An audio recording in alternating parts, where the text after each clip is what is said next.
انا متشكر جدا. الف شكر يا مهندس. العفو يا زكي بيه، عليه بس انا ما عملتش حاجه، الموضوع كله في شنك ومتفبرك. وكيل النيابه ان شاء الله بكره هيحفظ التحقيق، بس ده ما يمنعش ان الست اختك دولت مش سهله، واصله يعني. المأمور لولا ان هو تفهم الموقف كان ممكن يتعنته معاك اكتر من كده. عامه حصل خير، ما تقلقش. انا هعدي عليك بكره ان شاء الله الساعه 10 الصبح عشان نروح النيابه سوا. الف شكر يا مهندس. العفو عليك. تصبح على خير. تمام، مع السلامه.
اتنين تي كومبلي لو سمحت.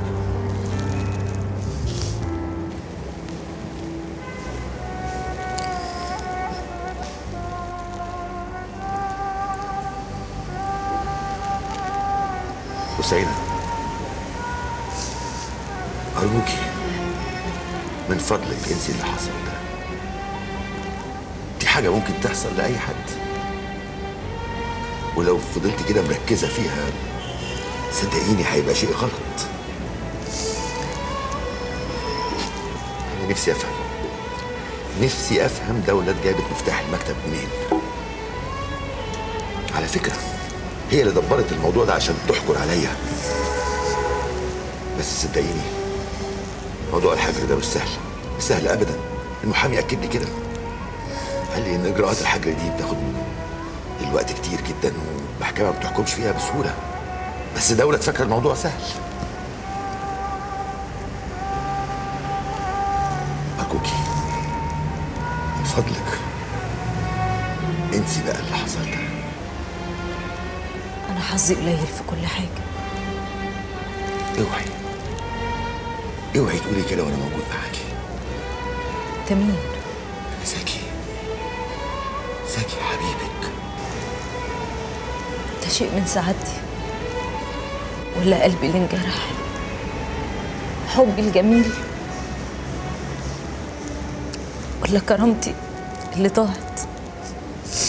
حبك الجميل يا بوسينة، حبك الجميل. كان في ايديك حبي. لما عرفتك عرفت معك الحياة. حسيت ان انا بتولد من جديد. في لحظة لقيت فيك ضياعي وإهانتي. انت مين؟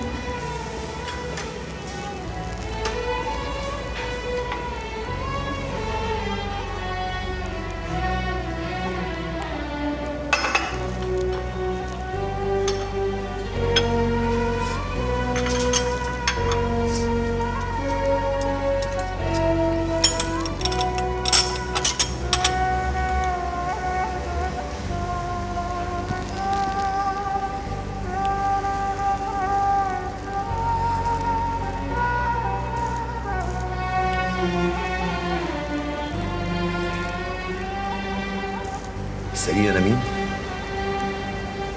انا اللي شبح الماضي علمني احبك.